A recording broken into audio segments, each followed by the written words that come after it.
Hello Hello there. there. Welcome back to another episode of Star Wars in a Galaxy, watching all the Star Wars we can get our hands on. I'm Eli. I'm Jacob.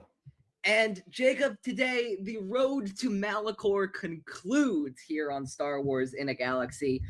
We got another great episode today. I believe this is I know the number of the episode is 183. I believe this is episode 7 of season 22 of Star Wars in a Galaxy. No, this is episode 8 of season 22 of Star Wars in a Galaxy. All right. This is going to be a 10-episode season, so we're almost to the end. We Yes. are at the run-up to Twilight of the Apprentice today. What a great 2 episodes we have. The Forgotten Droid and the Mystery of Chop Base today. Yeah.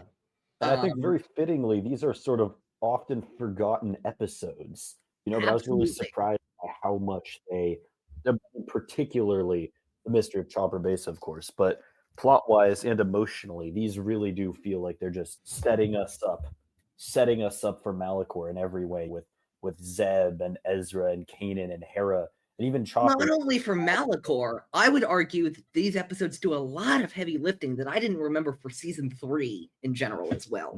There's a lot of stuff that these lay the groundwork for season 3 of Star Wars Rebels that we didn't see at the time because, of course, we didn't know where season 3 was going. But there's a whole bunch of stuff just structurally with this show that really sets the stage so that when we get to Steps in the Shadow, which we'll be covering very soon on In a Galaxy, we can hit the ground running. We don't have to. That is very true. We don't have to do a lot of explanation. We can just go, okay, here's the status quo. Here's where we are going into season 3. But enough about talking what these episodes do. Let's talk about what these episodes are with our summaries.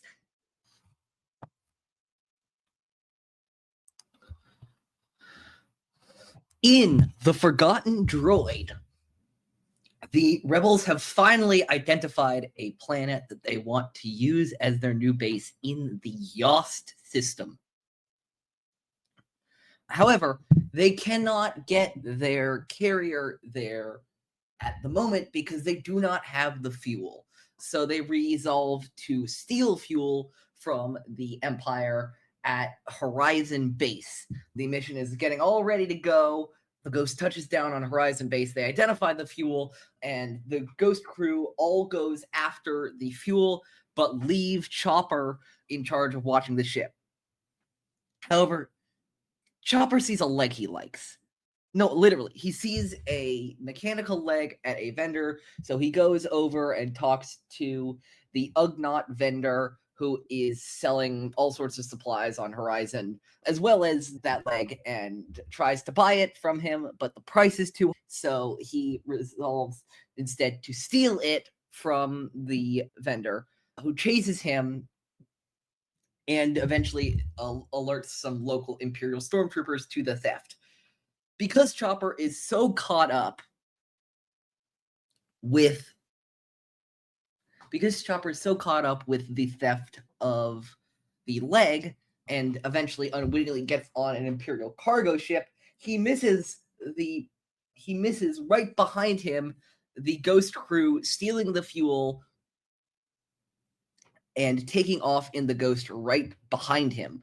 But he manages to get himself instead onto an Imperial cargo ship, as I mentioned before, where he quickly runs into an inventory droid named AP5. AP5 reveals to him that he was once a military analyst for the Republic in the Clone Wars, but then after the Republic turned into the Empire, he got reassigned into Oblivion until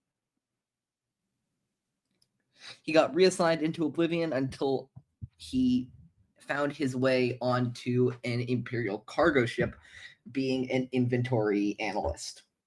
He and Chopper, as the Imperials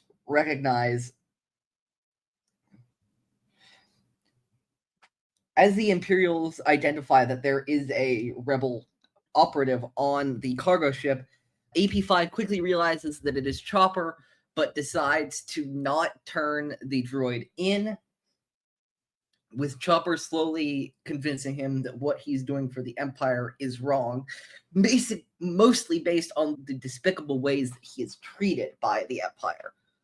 There's mayhem ensues with Chopper and AP5 chasing the Imperial officers in charge of the ship all around the massive cargo ship. Eventually, they manage to make their way into the cockpit of the ship, where they confront the Imperial officer who is AP5's boss, who is also in charge of running the ship. They defeat him and take control of the ship when Chopper then calls back into the Ghost crew. When Chopper then calls back into the Ghost crew while operating the ship, where they tell him that they are going to jump to Yost soon to claim the planet as their base. AP5 interjects, though, saying that he is figured out from analyzing Imperial databases that the Empire knows of their plans to try and take the Yost system and has planned a trap that they are going to spring as soon as the rebels enter the system. Chopper relays this information to Hera, who manages to convince the fleet to call off the launch into the Yost system. Then AP5 then scans Imperial databases to find an unoccupied planet that the Empire couldn't touch, to find a planet that the Empire wouldn't think of touching, for the rebels to use as a new base.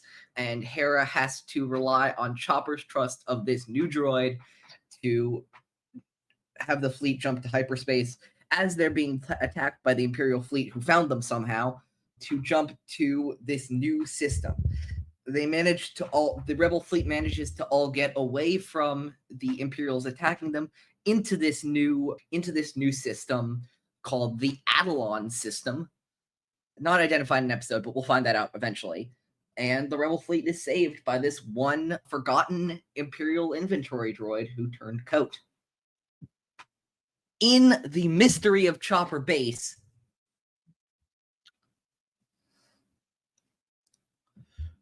once they get to the Adelon system, Chopper gives AP5, who is injured in the fight with the Imperial officer, his leg that he stole, figuring that the parts from it would help AP5's repair.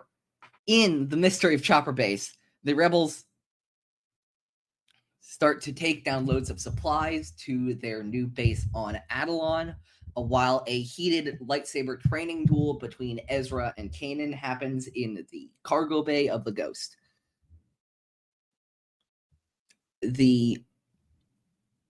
They land on the new base called Chopper Base on Adelon, where Rex is supervising a lot of the construction and establishment of the new base. And things seem to be going pretty well.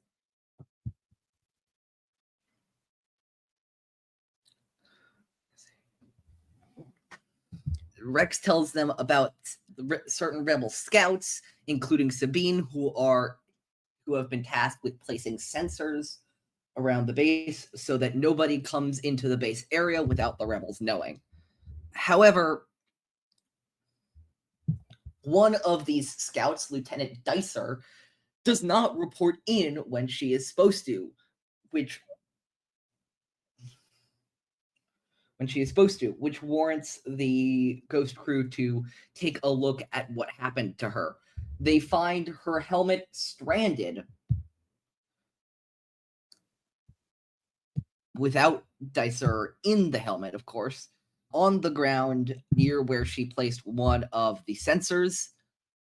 Meanwhile, as Rex and Sabine try to figure out further where Dicer is, Ezra hangs out with Zeb, who is listening to some rock music on the radio and just relaxing, and they talk about Zeb's knowledge that Ezra and Kanan would be leaving soon with Ahsoka to go to Malachor to try and figure out the best way to defeat the Inquisitors.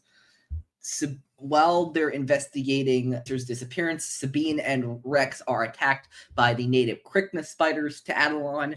Sabine manages to escape, but Rex is captured by the Rex is then captured by one of the quickness spiders who takes him to their den. The Ghost Crew then goes after Rex and tries to locate him by having Chopper scanning for Rex's location. They manage to find some caves where the quickness spiders dwell, with Ezra trying to use the Force to make a connection to some of the creatures, while he and Kanan are split off from Hera, Sabine, and Zeb, with Hera justifying this by saying they may have to get used to not having the Jedi around. The Ghost Crew manages to free Rex from the mandibles of a quickness spider, but this wakes all of the quickness spiders up, who manage to surround the ghost and tie it down with their incredibly strong webs. The rebels then figure out that the sensor's frequencies scare the quickness spiders, so Kanan and Ezra hatch a daring plan to throw Sabine to one of the sensors, who then scares the quickness spiders off with it, while they cut the spider webs that were tying the ghost down and fly away. Afterwards, the time for Ezra and Kanan to go to Malachor approaches nearer. Sabine encourages Kanan to go talk to Hera to reassure her that they will be all right after this mission, with Kanan promising that they will see each other again. Meanwhile, Ezra tries to connect with the Force to a quickness spider again, but fails, and then runs into Ahsoka, who was going to gather Kanan and Ezra up to go to Malachor, and they have a little discussion as they go off to find Kanan to go to Malachor. As the camera rests on a convor named Morai, who is sort of a representation of Ahsoka, before we end the episode. The road to Malachor ends here. So let's get into it. Let's get into it, yeah. The Forgotten Droid. Yeah, no, I think this episode is really interesting. I often, for the title, forget about this episode, honestly. This episode is like, there's an interesting pattern, actually. I feel like, I don't know if you remember this, but in both seasons 2 and 3, the third to last episode of the season is a droid-focused one. And is it a countdown? Is that the third to last in season 3? There is no episode called Countdown. What's it called? The one with the time bomb. That I believe you're thinking of Warhead. Yes. That is not the third to last episode in season. Yeah, that's way. What is the third to last in season 3? The third to last in season 3 is Double Agent Droid. Oh. Now that's a deep cut right there. That's not an episode I think I or a lot of people think about. That's a crazy except for you episode. think about it. I would be willing to bet that you think about it more than you think about it. And here's why. It's amazing to see. Of course, yes. The AP5 AP5 floating in space. That episode. I misremembered and thought that was in this episode. And I was a little disappointed when I watched this whole episode and realized that must there's no AP5 floating in space. Yeah, that's that episode. Surrounded by what the baby space knee brace or whatever they are. Yeah. I'm so glad you brought that up. No, this episode and that one are very similar because they focus on Chopper and AP5 as their two main characters. Although there are other ones. Do you remember who one of the other main characters in Double Agent Droid is? Is it Wedge, I think? Wedge Antilles. Yeah, Wedge comes. We get the first ever Star Wars urinal scene. Urinals are canon, I believe, as of that episode. Yep. I could be wrong, but I think on screen that might be the first one. First ever toilet scene. We get Star Wars Steve Jobs too. Closely preceded by through Imperial Eyes, the first ever Star Wars sink. Yeah, I love Imperial Eyes. That's one of my favorite. Yeah, That's a phenomenal episode. But we'll get there. All in due time. All in due time. The Rebels need a base. The Rebels need a base, and that's really the thrust of both these two episodes.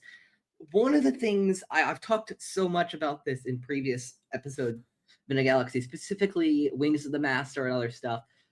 One of the things that I admire really that seasons 2 and 3 do, even though ironically season 4 is my favorite season of the show. What I love that seasons 2 and 3 do is we really get granular. There are episodes, your Twilights of the Apprentices and the Twin Suns and I'm trying to think, your Hera's Heroes and stuff like that focus big, expansive, character-defining events. And then you get to episodes like both of these, which are not really important, galactically speaking. But what they lack in galactic scale importance, they make up for in these small, intimate moments where we really get to understand and grow with our characters. Yes, 100%. That's what these episodes are. When Star Wars does that, I have a real appreciation for when Star Wars slows down and has us get to know our characters. A, that, and B, I also really appreciate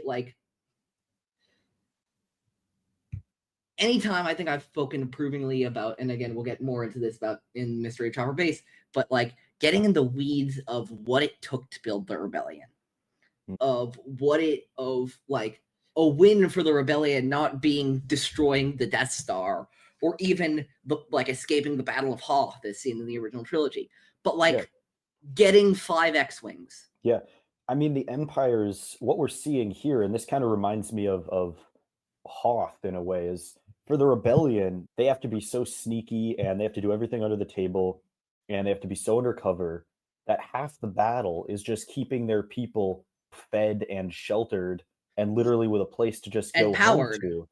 When you have options like Hoth, that is a horribly inhospitable planet.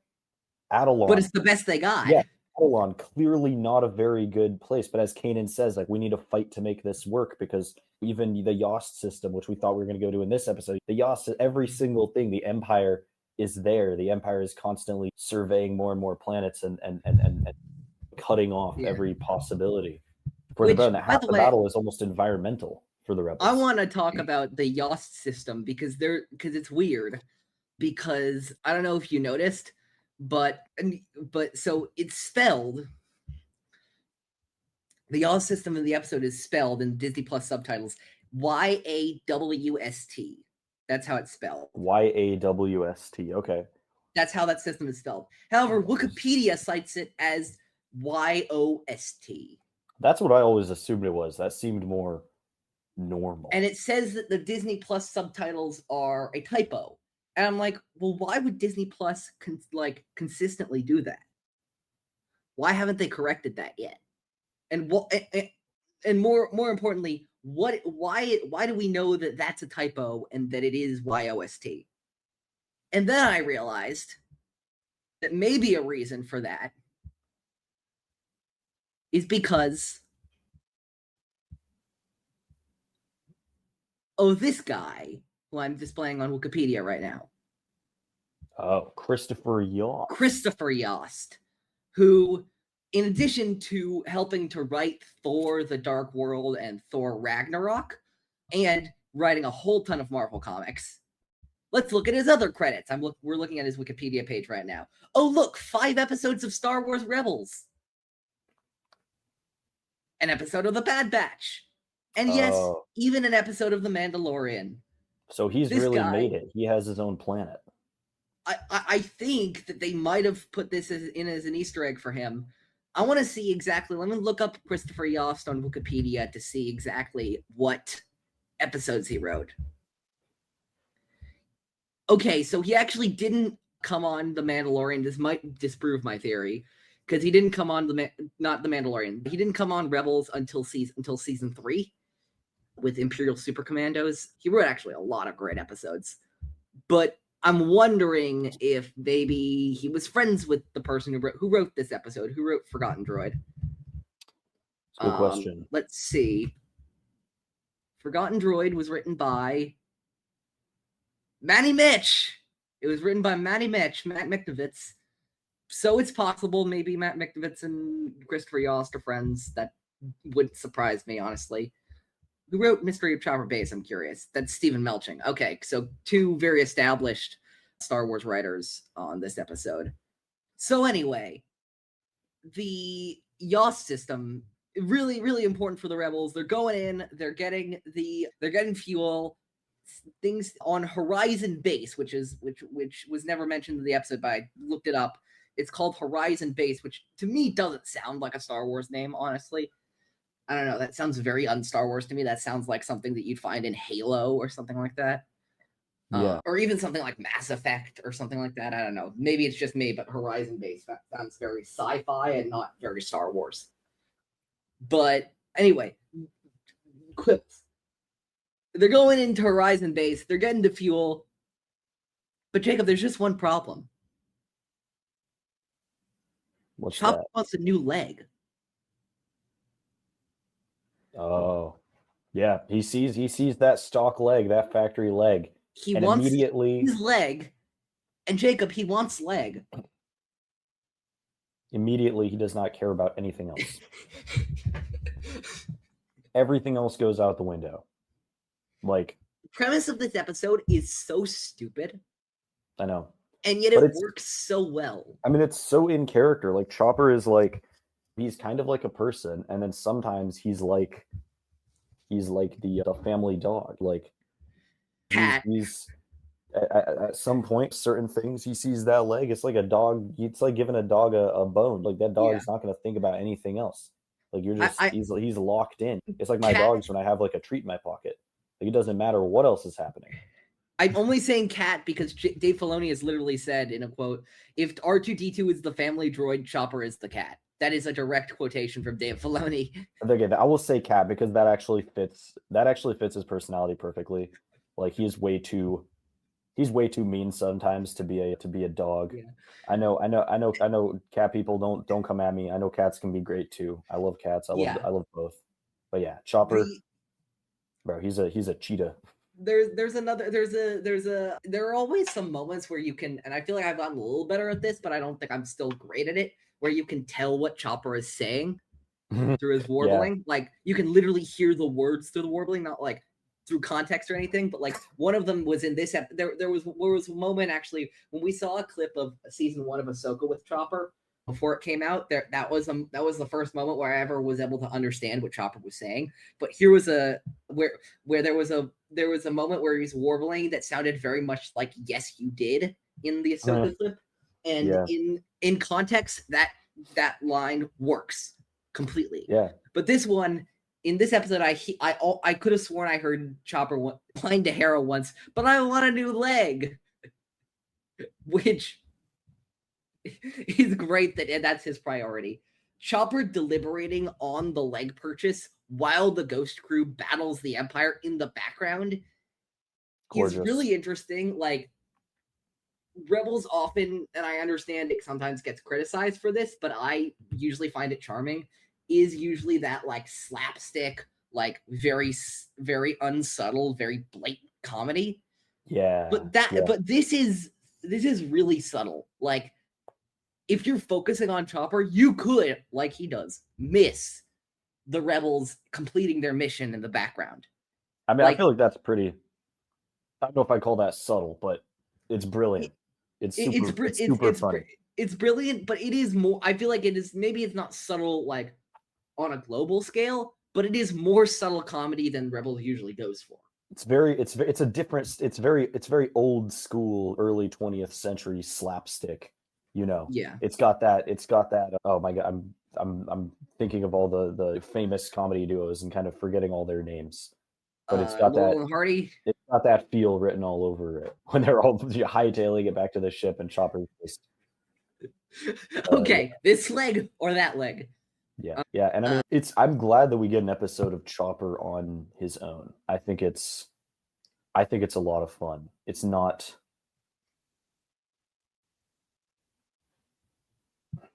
It's unexpected, I think, in many ways for the the route that the show has taken so far. Well, yeah, but that's the thing, is that we have to remember that Chopper is as much of a character as Sabine and Zeb and Hera, specifically. Yeah. Ezra and Kanan are more in the foreground, but if Sabine and Zeb are getting episodes, it only makes sense for Chopper to get one too. But one of the things that I think is great is that Chopper warbling through an episode, while I think you could make it entertaining, would be very difficult without a speaking character. And so in walks a speaking character. AP5, who is the off-kilter C-3PO to Chopper's off-kilter R2-D2. Yeah, I was gonna say if Chopper is the grouchy cat to R2-D2's family dog, then AP5 is the chain smoking, disillusioned middle management to C-3PO's college professor. That's a very good analogy. That's really good. Right, if droids could smoke, I know AP5 would be smoking all day long. That's true, bro. You're absolutely right. But like, I just like Steve Stanton. I want to talk about Steve Stanton right now. Stephen Stanton is a veteran of Star Wars voice acting. He's done a lot of shit. He does a lot of shit in this show. Let's look at his roles. I mean, the most prominent role that he's done recently is Tarkin, which he did in TCW and Rebels and Bad Batch. Let's check. I'm looking at all of his roles. Tarkin in the Clone Wars, he did Masamita and Brother Viscus. Oh, and Moralo Evol. I did not know he was in Moralo Evol. Okay, that's someone who has a little. I was going to say, how many lines does Masamita have in the Clone Wars? It can't be. He was in like many. 2 episodes, maybe, and was season 6, maybe. He was in. I'm counting 3 so far. 4, 5 episodes, maybe. He was Meeber Gascon. He's of course he's Kenobi in Twin Sons. He's Griff Halloran in Resistance. He's obviously Tarkin in Bad Batch. And he's, of course, his live action role that we know is Admiral Raddus in Rogue One. Oh, okay, nice. But he's AP5 for the duration of this show. He's in, let's see. He's in like 6 or 7 episodes of this show. He's a mainstay along, like, around the level of Rex, I would say. Maybe a little less than Rex, but around Rex. And I really love Stephen Stanton as this role. Like, I described it in my notes as a bored drawl. And I stand by that. Like, there's like the intonation of AP5 just being bored out of his mind with every single line he says, even if he isn't. Yeah. Like, I just really love that. I really love the comedic, like, way that I have some lines in here. Well, Chopper, I also served in the Clone Wars as a military analyst on a Republic warship. You're fortunate to have someone who cares. My commander did not survive, and I was downgraded after the war. Like, you can run. He's just, Yeah, all that kind of stuff. There's just such a great sensitivity to all of that I think that Stephen Stanton really plays great in this episode. But yeah, do you have anything else to say about AP5 before we, like, the general character, before we proceed on to more of the actual plot of this episode? No, I think, like, yeah, let's go. I think he's a great foil for Chopper and someone who bring out the best in Chopper because of their shared history, as we'll get to. Yeah, they have that shared history, not literally together. This is the first time they're meeting each other. But of course, the heart of the episode is the fact that both of them are veterans of the Clone Wars. Yes. We learn a lot of Chopper backstory in this episode that I don't think we had heard before. The idea that he was in a Republic Y-wing, probably piloted by a clone trooper, maybe. I don't know. We don't know exactly who the. Didn't we get that part in the Ryloth episode, or am I mistaken? Maybe we got a little bit of it, but I think this expands on it at least. Yeah, probably does. It probably does. Chopper served in the Clone Wars in a Y-Wing, crashed down into Hera's front yard, and only by the pity, and I don't want to say pity, because that sounds demeaning to Chopper and Hera, honestly. Only by the, again, I don't want to say charity, because again, but like, only by the goodwill and the good heart of Hera Syndulla was Chopper spared from being as forgotten as AP5. And that's the thing. In a, like, my main thesis statement for this episode is, in a galaxy that forgets droids more often than it does anything else with them, here is one droid who was spared from being forgotten. Yeah. Showing another a new path where he can be remembered as well. Yeah, absolutely. I mean, they both were discarded, forgotten, not only as droids, but as veterans of the Republic. I mean, we saw, just like the clones, just like everything else that the Republic, just like everything else that was part of the Republic, the Empire just, they couldn't find an immediate use for it. They put it in the trash. Yeah. And like, and yet again, AP5 is doing something for the Empire, but it's not what he was meant to do. And more importantly, he says, "I do not mind being relegated to a tedious occupation, despite the constant disrespect from my Imperial supervisors."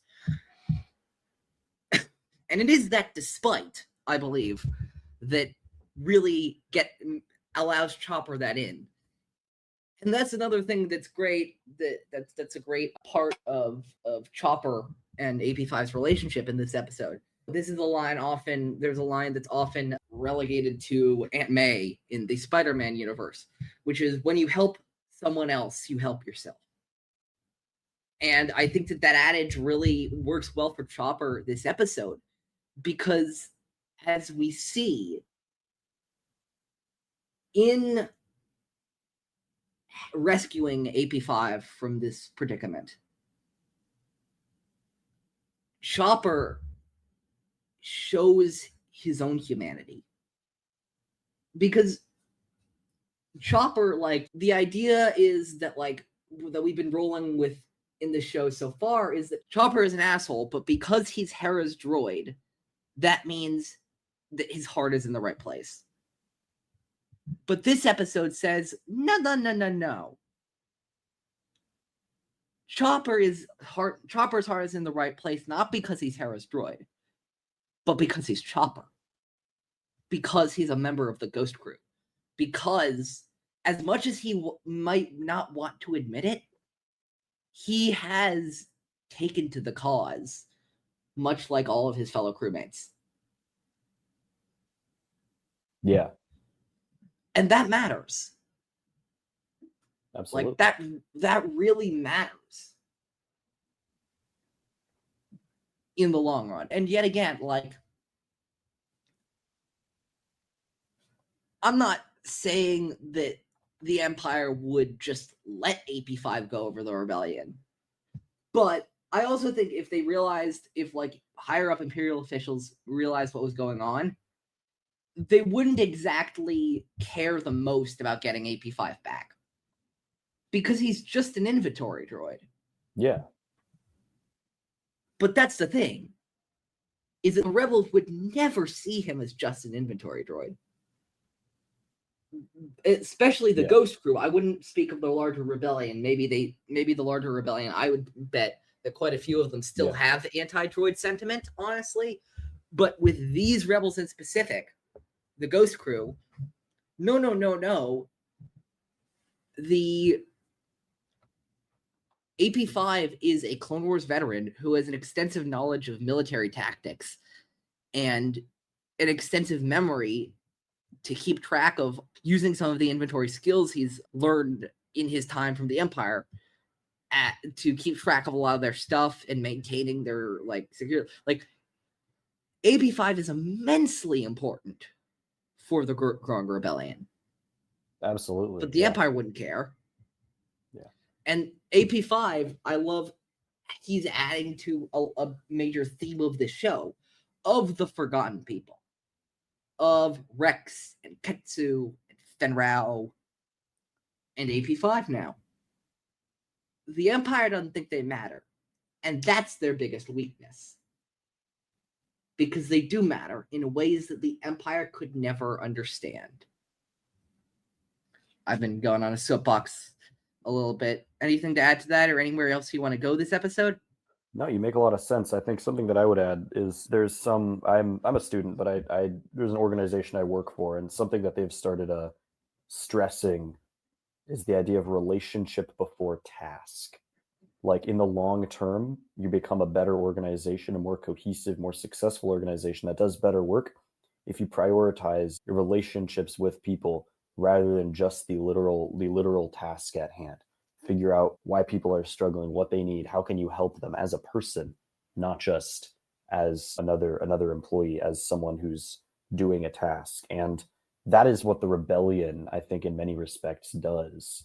That is why people like AP5 or droids and individuals like AP5 defect to the Empire, or they defect from the Empire to the rebellion, is that the Empire is the epitome of task before relationship. Yeah, they don't care. And the rebellion really, really isn't that. We see that over and over again. We see that dynamic play out with Zeb and Callus, for instance. We see that over and over again. Yeah, and I think that there's such a like. I think it's a very important way of recruiting for anti-fascist causes, which is like, even if you can't see, this is something that happens with both AP5 and Callus, although, of course, with Callus, we're not there yet. But with Callus, the argument starts to be made that, look, maybe you don't see what the Empire is doing, the atrocities they're committing, blah, blah, blah, how they oppress people. But how do they treat you? You're loyal to them. How do they reward you for that loyalty? Oh, they don't? Well, why don't they? You work hard for them. Wouldn't you rather work for an organization, fight for an organization that cares? Yeah. That cares about what you provide for them? And of course, Chopper speedruns that a little bit with AP5, but it's also because AP5 doesn't need as much convincing as Callus, because AP5 remembers what it was like before, and AP5 doesn't really have the propaganda ingrained in him like Callus does. Although that's, I think, because the droids really can't have propaganda ingrained in them, or at least it'd be a lot harder because they're droids. But then again, Jacob, I know you love talking about civilization and all that kind of stuff. And Battle Droid Society, yeah. Droid Society and all that kind of stuff. I wanted to leave some space in this episode for you to talk about it if you wanted to. But so at any point when we're discussing the episode, if you want to just go on your soapbox, I'm totally like, I knew this was one of the episodes that probably would trigger that conversation above most. Well, I mean, it's like, I think you kind of hit the nail on the head. It's like you said, sorry, I'm just always thinking about B1s. Damn. Droids in Star Wars occupy a very uncomfortable position where we're looking at it at the audience, where they are not living, but in this universe, they might as well be. I think. I mean, we have droids with their own personalities, emotions, attachments, relationships. They are completely individuals, and yet they are really treated. It's funny you talk about droid relationships, because there is an actual droid relationship that is a subplot in Lego Star Wars Rebuild the Galaxy Pieces. And you have droid you have droid sentient relationships too. Yeah. With Lando and L337. So it works. It works. I don't want to know how, but it works. That is to say, the reason why the rebellion is so important for Chopper is that is one of the few places in the galaxy where he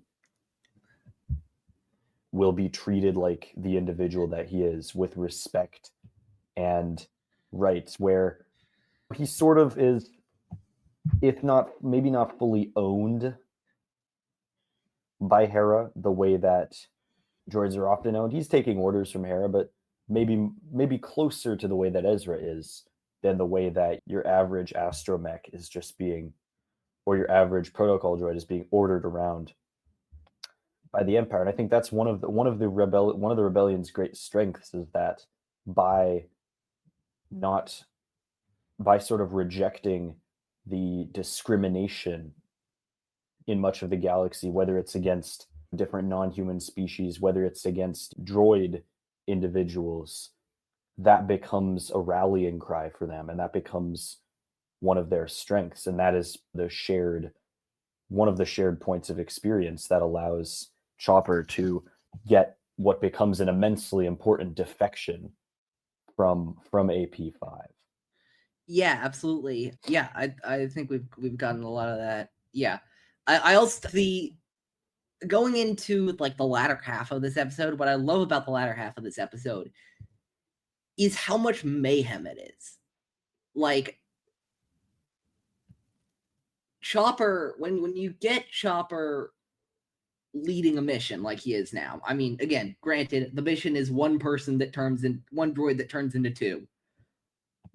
But still, when you get Chopper and allow him to do things the way he wants them done, you get fucking chaos.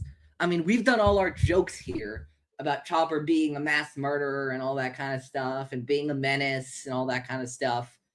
Yeah. But like, Chopper is leading these stormtroopers on wild goose chases. He literally uses, which I love this, as we saw with a plan that's done in one of the early episodes of Droids, I remember this happens too, using the forgettability of droids. Yeah. Like, using the ability of, like, the tendency of the Empire and a lot of others in the galaxy to just completely disregard droids is a huge thing, and Chopper does it here, where Chopper is so busy chasing around the Imperials around this cargo ship that they literally just walk by AP5. Yeah, well, it's like treat the droids are saying treat us like this at your own risk. Yeah, Treat us like second-class citizens, subhuman, overlook us at your own risk. This is what's going to happen. I also love the joke. Like, there's so many great humorous lines from this episode, but one of them is, that plan has a 10.5 chance of success. I'm like, AP5, a 10.5% chance of success is where this droid eats. Like, yeah. Chopper lives in the space of this planet's a 10.5% chance of success. He's done shit with a lower chance of success and succeeded. Yeah.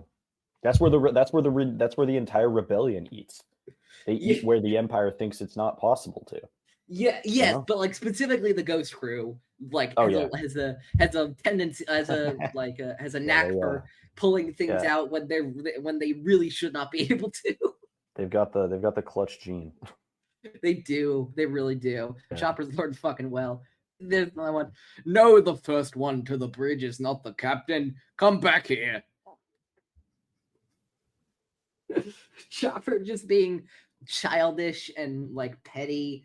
Like, this episode actually reminds me, and I know I'm sorry to throw this in your face again, Jacob, but like, this episode reminds me a lot of Skeleton Crew in a lot of ways.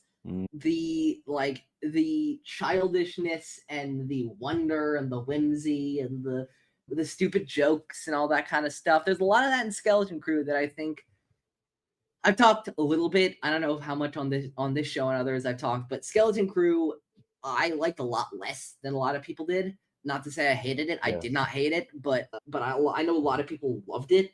And I'm like, yeah, this was pretty good. But that sense of but seeing those kids dynamic with each other, Wim and KB and Fern and Neil, like the chemistry they had with each other, specifically the actors, Kyrana Crater, Ryan Kerr Armstrong, Robbie Cavett Conyers, and Robert Timothy Smith, it was really special. And I think there's a lot of there were a lot of great stuff that like we take for granted that those actors put in the work to do that, but that wasn't a given.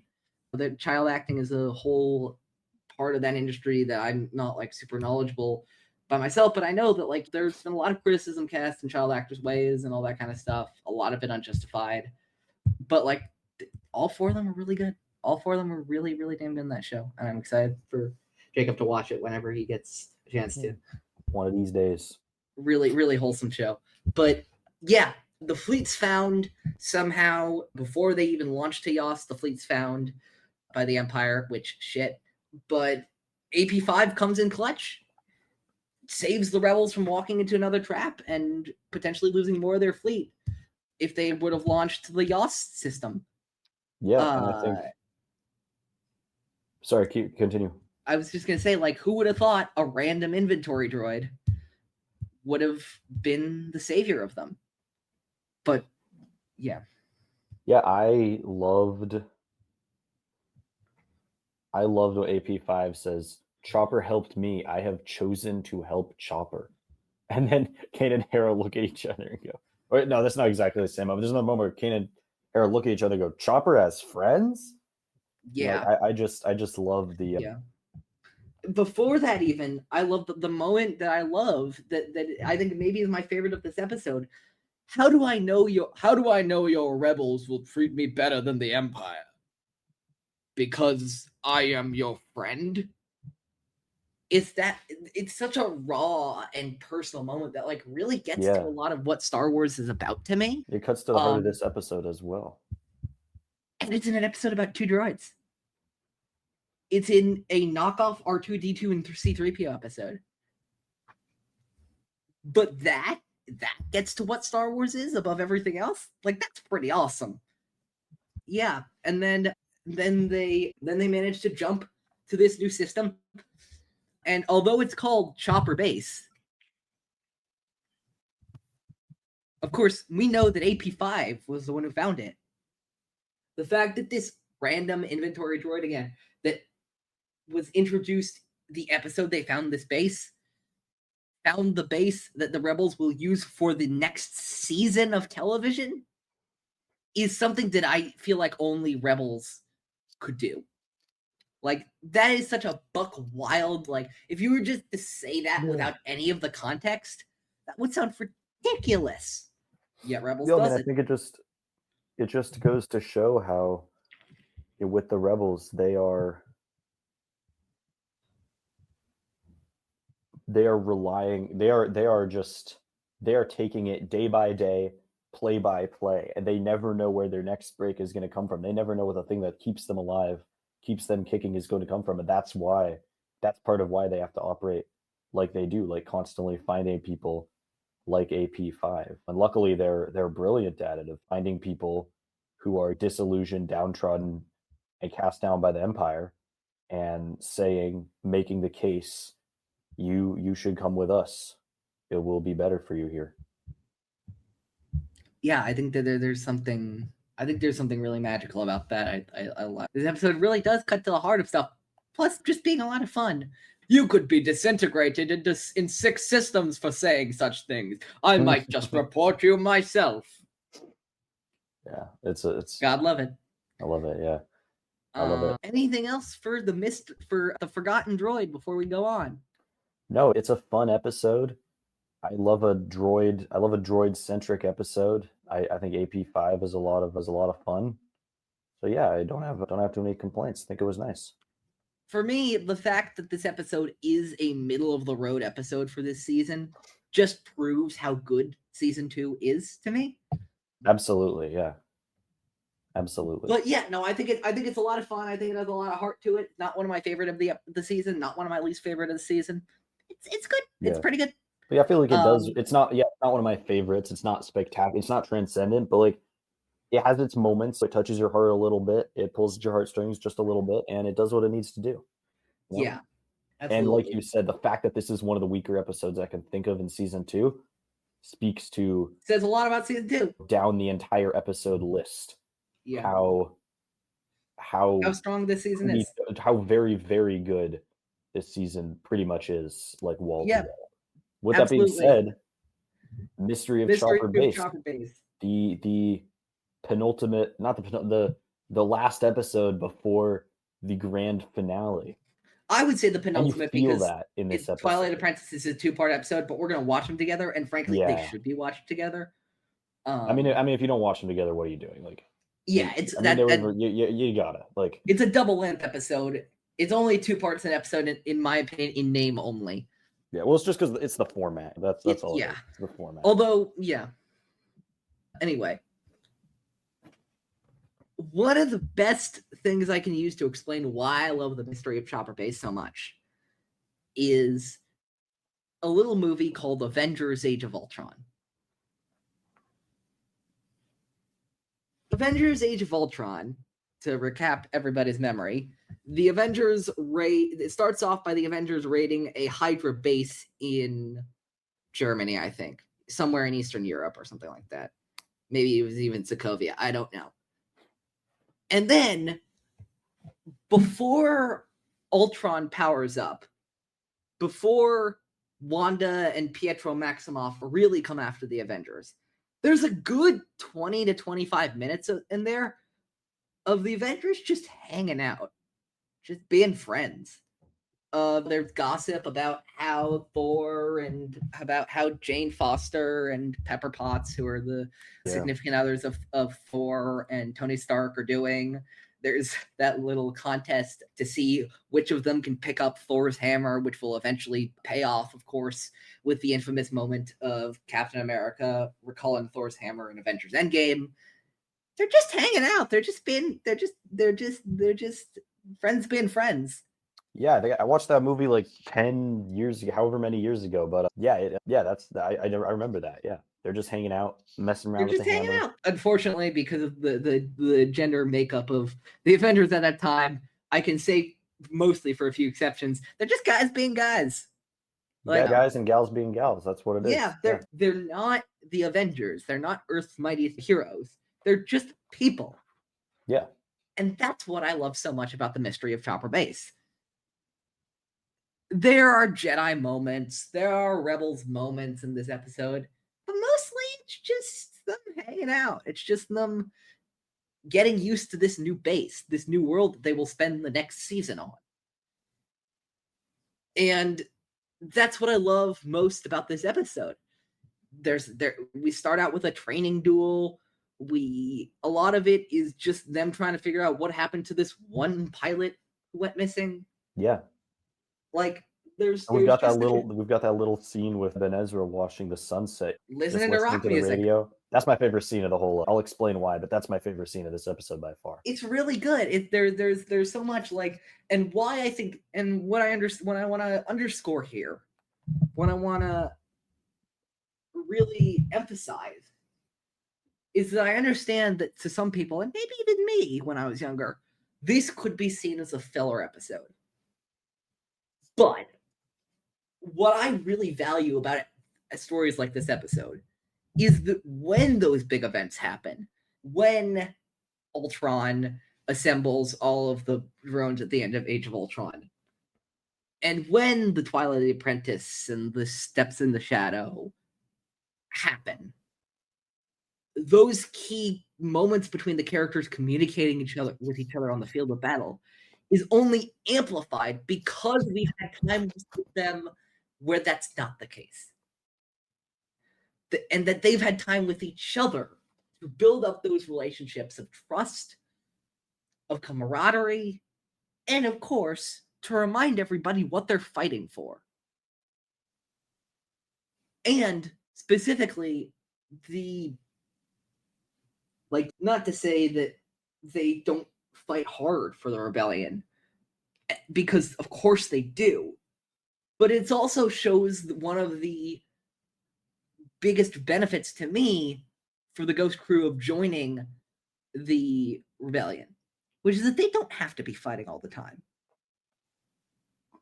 Before, the only decision that was being made around them about whether the Empire was being fought was whether they were going to fight them.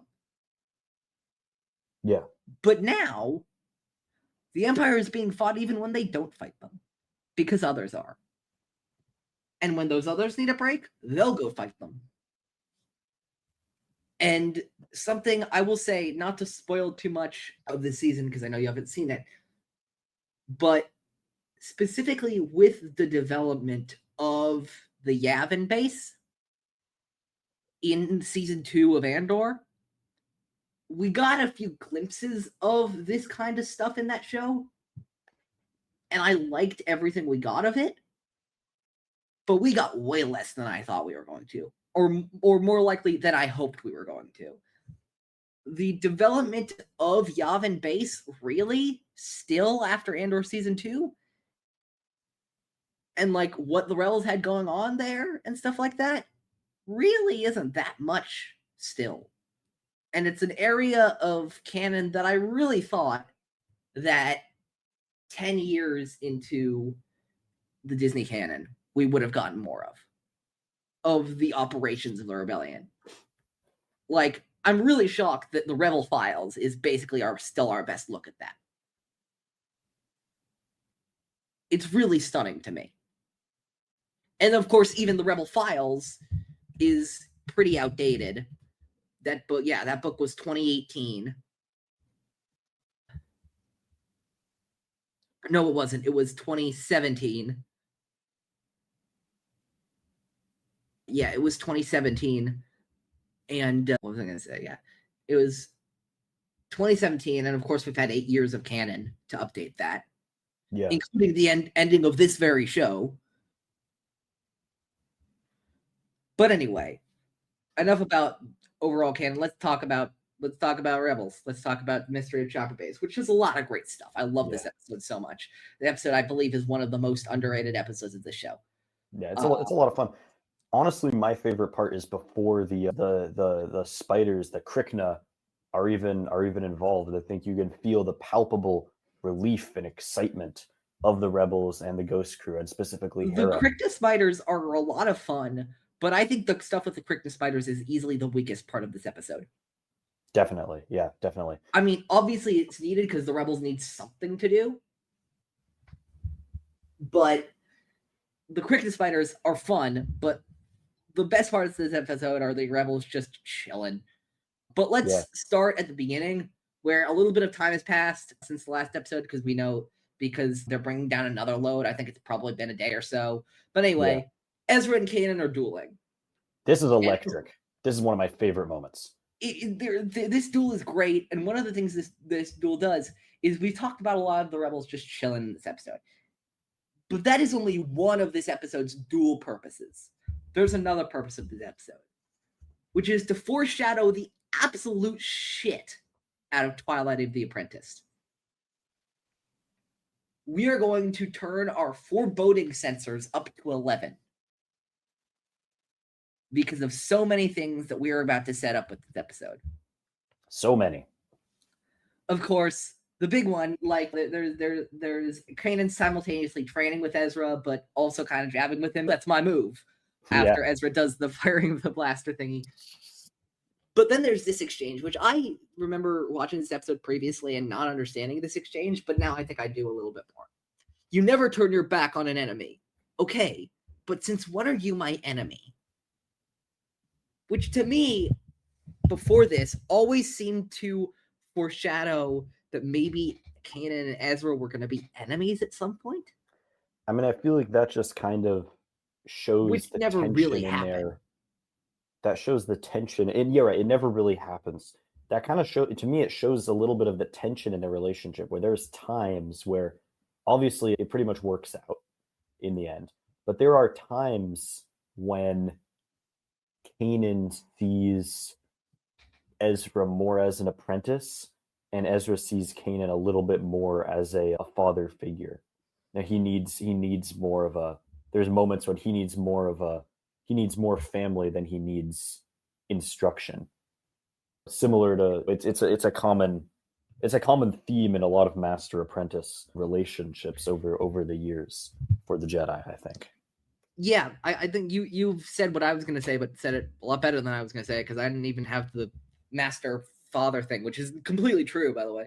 I was more thinking of this as like straight from a more surface level kind of story perspective, which is foreshadowing the tension that is going to underlie their relationship, especially in season 3. We know, of course, it gets worked out, and it never really gets that bad, honestly. But there's still going to be a lot of tension, especially because of the Sith holocron and because of Kanan's blindness that we'll know. But yeah, no, I think that, but it was only till later in the episode that I realized, wait, maybe they're just trying to foreshadow the tension that's going to start in their relationship of both of them not being in lockstep like they have been in this past season, more or less. Yeah. Yeah. And before we move on, the actual duel and just the overall scene is just, oh my gosh, it is electric. It's a lot of fun. The intensity, the fear they feel from their encounters with the Inquisitor. I mean, you can really, really see here on full display Kanan's fearsome determination to keep Ezra safe by improving both their skills, and Ezra's own determination to protect those he loves and prevent what happened to his parents from happening to his newfound family. It's a wonderful scene, I think. And then behind it all, Hera kind of looking on worriedly, the two of the people most important for her getting ready to go off and prepare for battle that they don't even know if they're going to come back from. Yeah, but that's the thing I love about this episode that you just alluded to, which is like the sense of foreboding, which is that all of them know as well as we do that whatever happens on Malachor, it's going to change things forever, and not necessarily in a good way.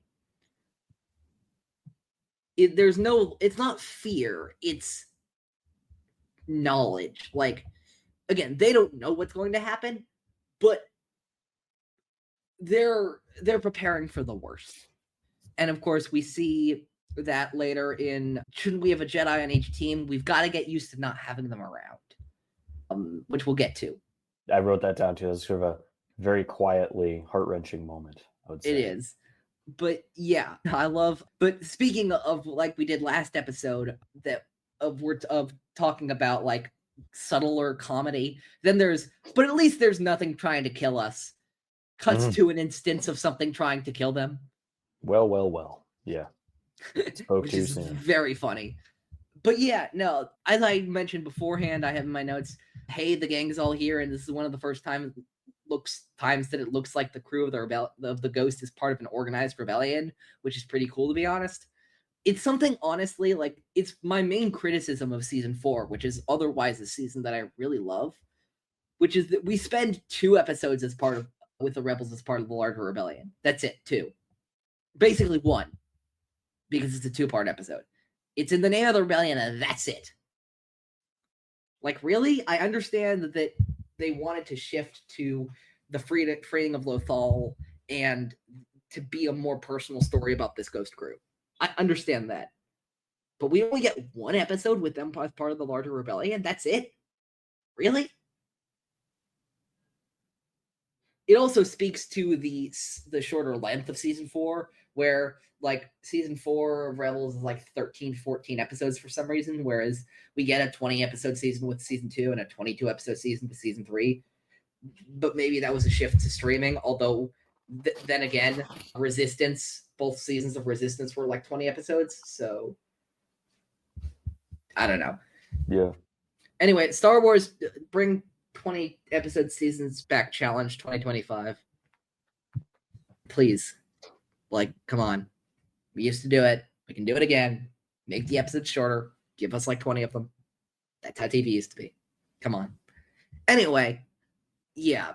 But I have my notes, more foreshadowing, more foreboding for this episode. Ken is talking about all the stuff they have. Everything you need. And Hera responds, except you and Ezra.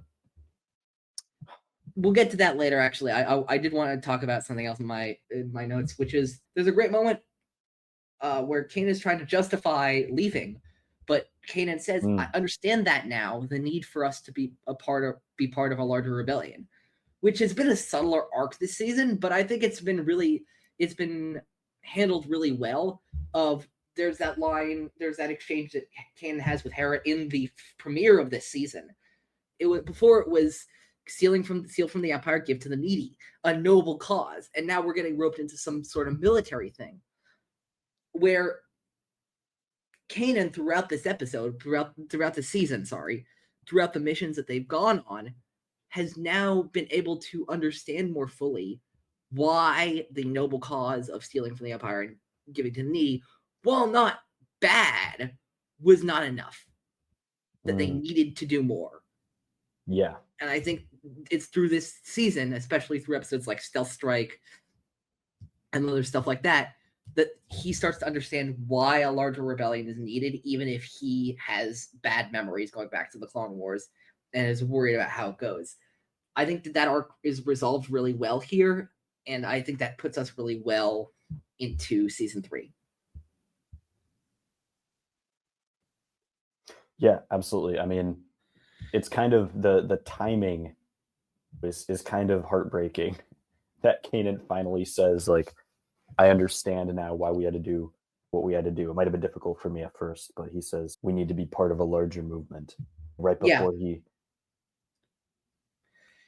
he pieces for a little while. Yeah. And then immediately has to dip, has to peace out. It is sad, but before we get too much farther, I want to talk about the Zeb and Ezra. Yeah, Zeb and Ezra scene, the sunset scene. This is my favorite scene. First off, the Morai showing up, Ahsoka's bird creature. I didn't notice Morai in at this part of the episode. We'll talk about Morai later. There's 2 of them sitting. We talk about it later because they are Ahsoka's sort of symbol. Where whenever she in Rebels and later on wherever she goes, the Morai. They're an avatar of Ahsoka, specifically of her connection with the daughter after she revived her on Mortis. Yes, 100%. Very well explained. The Morai is sort of so is it an actual creature? Is it a force projection, force creature? We don't really know. Oh, but it's a creature. It's a convor. We know that. We know the species. It was named after Dave's wife, Ian Convery. We know that the convor is a real creature, but its propensity. The fact that they show up on so many planets. Its propensity to show up, specifically this convor, whose name's Morai. Yeah. Morai's propensity to show up at places specifically timed with Ahsoka Tano. Yeah. That's not natural. It raises some questions. That's the Force, baby. That's the fucking Force, baby. We'll continue to talk about Morai as she shows up not only in Rebels, but in The Mandalorian as well. She's in the Jedi episode. I'm trying to think. Does Morai show up in Ahsoka? I want to see. Oh, man, give me a second. Remember. It's been a couple years since I've seen it. Morai is in Ahsoka. Apparently. Okay. Morai first shows up in Victory and Death in TCW. Oh, yeah. Morai is with Ahsoka in a different galaxy. Morai is with Ahsoka on Peridea. But anyway, point being, this is where we really start to see the significance of Morai. But anyway, what do you want to talk about Zeb and Ezra listening to some rock music? So I just think this moment of 2 friends taking their one time of calm and togetherness amidst the storm of war. It's this moment of sort of the story acknowledging and foreshadowing for these characters. Everything is about to change. Nothing will be quite as it was before. Maybe they sense it. Maybe Ezra senses it. Maybe they don't know. Morai being there as well, a sign of the loss to come, the loss of Ahsoka for the Rebels crew, the haunting cry of the convoy that sort of punctuates this moment. And I love the diegetic rock music as well, but it's such a haunting, emotionally laden scene where there's so much that is said in what isn't said. Yeah. As much as we're saying, I don't know if I'll be back again. Zed kind of has this more confident mindset, or he's trying to work through his own fear. I was gonna say, who's he referring, Ezra or himself? Yeah, no, I love it just because of how it feels odd a little bit. Like it's just 2 friends enjoying the radio, get some nice world building with the sort of rock music that's played in Galaxy Far, Far Away that we'll hear more of yet again in Ahsoka, actually. It's just a really sweet moment of these 2 friends acknowledging that things are going to change soon and enjoying the last moments they have before it does. Some of them, at least. But then we got to get back to the actual main conflict of the episode, which is those damn Kryknos fighters inspired by Ralph McQuarrie concept art for The Empire Strikes Back. Originally, he was thinking of creatures like them to be on Hoth. And of course, that Ralph McQuarrie concept art also inspires the not Krykna, yet still spiders we see in season 2 of The Mandalorian that chase Din and Grogu and Frog Lady around that one moon. But yeah, it's interesting. It's really fun. I like the stuff with the Krykna spiders in this episode. It's really interesting to me. I noted how blaster proof they are.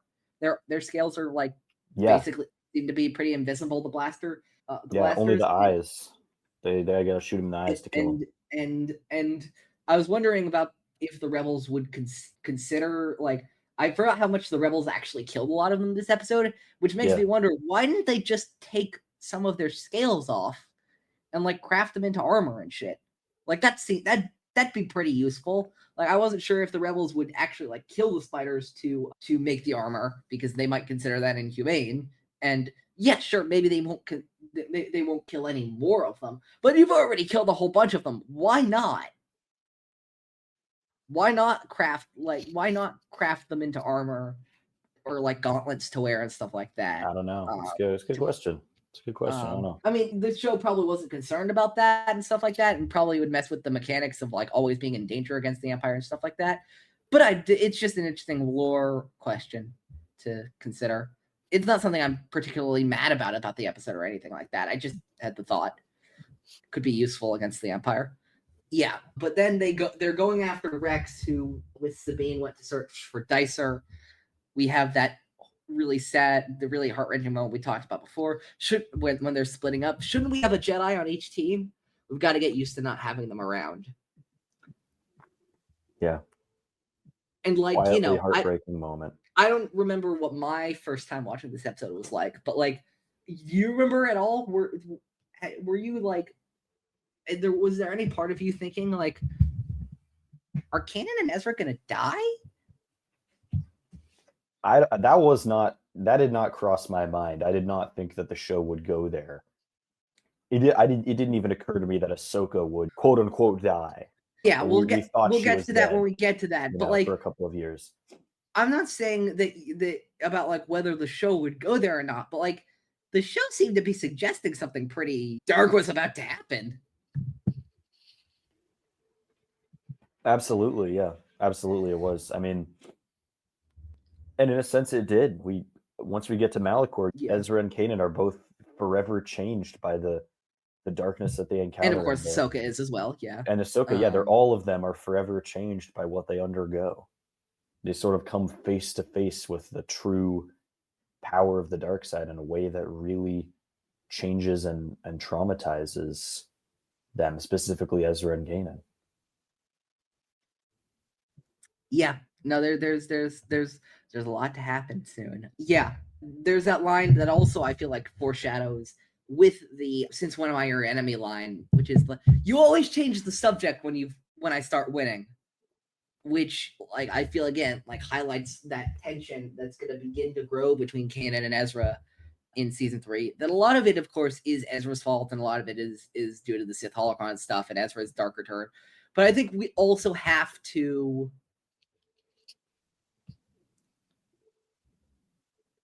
I think we also cannot discount Kanan's distancing of everybody else after he's blinded. Like he really does like kind of isolate afterwards. There's a lot of like, I'm trying to figure out how to describe it. Like it just feels like Kanan doesn't really want to have much to do with anybody else.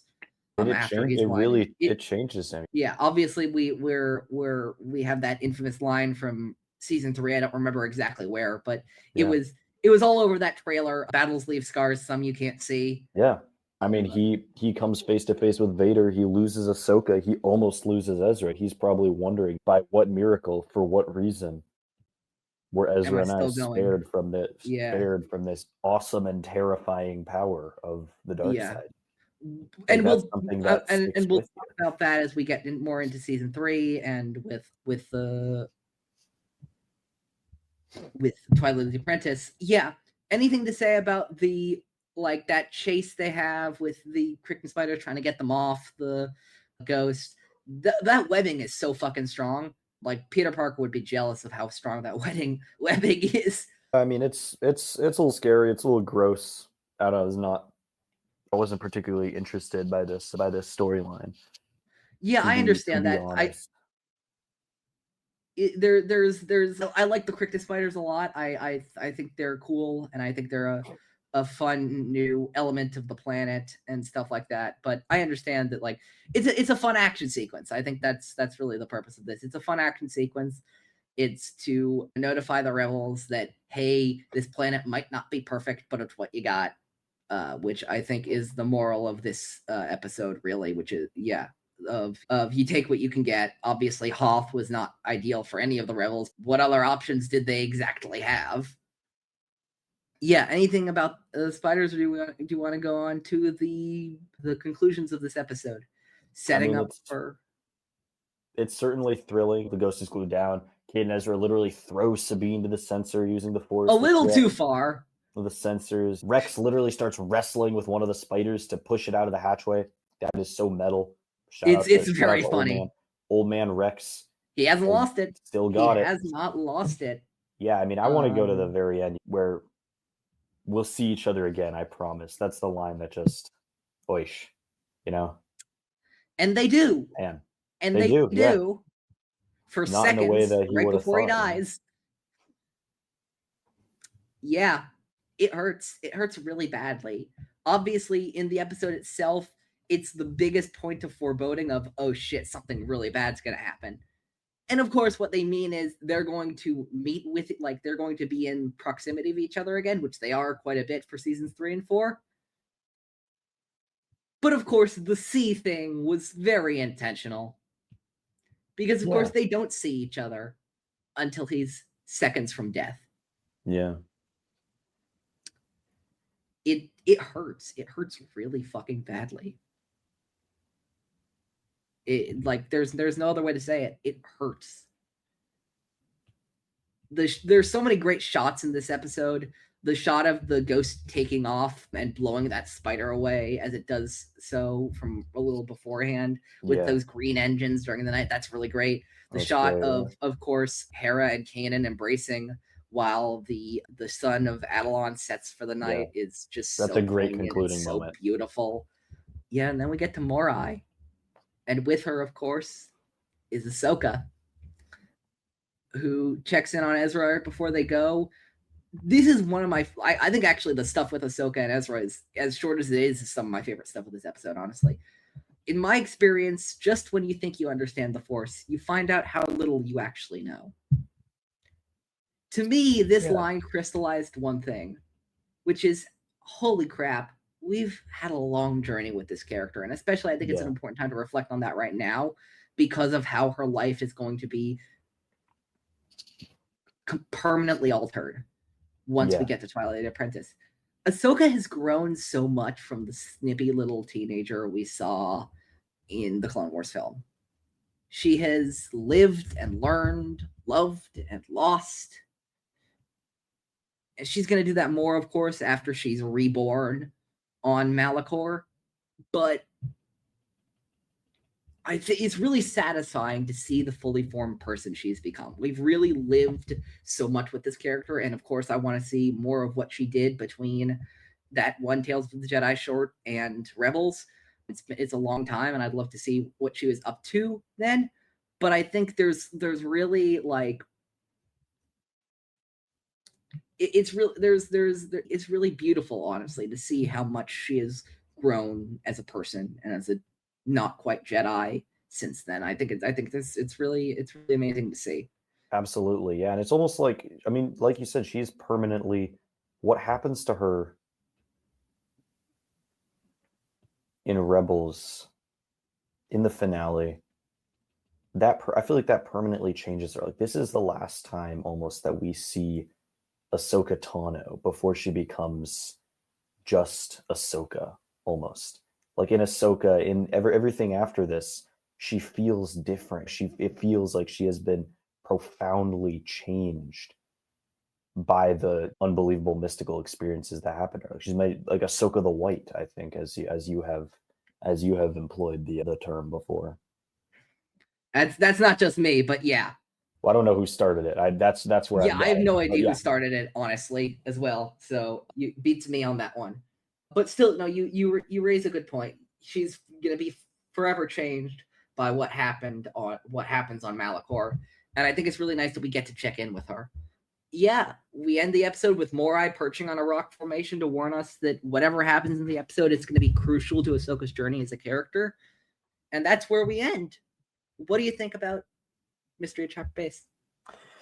It's one of those episodes that I kind of forgot about a little bit, and now I'm going, oh man, this is a great episode. Like I kind of forgot. This is a lot of fun, and this is a significant episode too. This is an impactful episode, more than I remembered. You feel this sense of foreboding and this sense of a little bit of grief almost, that no one can stop what's coming. Things are going to change when Ezra and Kanan go to Malachor. Things are going to change in ways that none of these characters have power over, and none of them are able to see how that's going to affect them. Yeah, it's a pretty darn good episode. It's a really damn good episode. You've talked so much about. I've talked so much about what I love about this episode, but to quote Kylo Ren, we're not done yet. There's one other part of this episode that Jacob has not watched for this episode, and that's because, of course, you cannot watch it.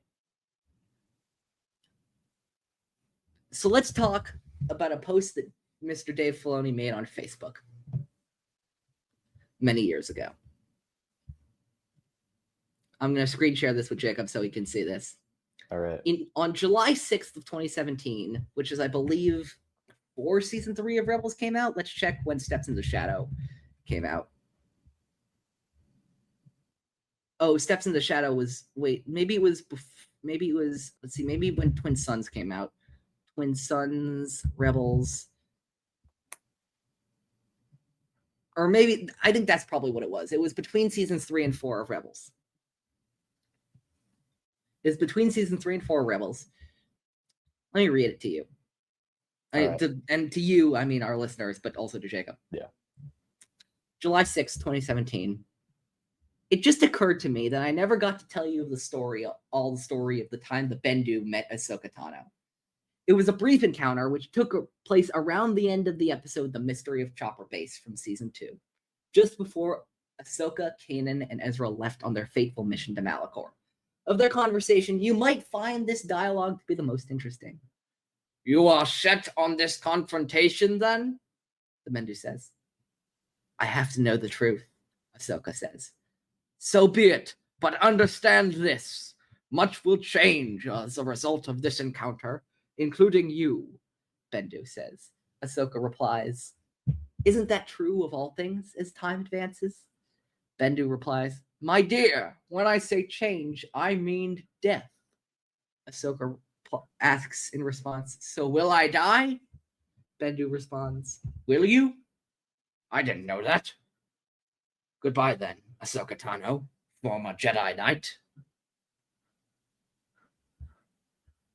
I feel like what do you make of this? I feel like that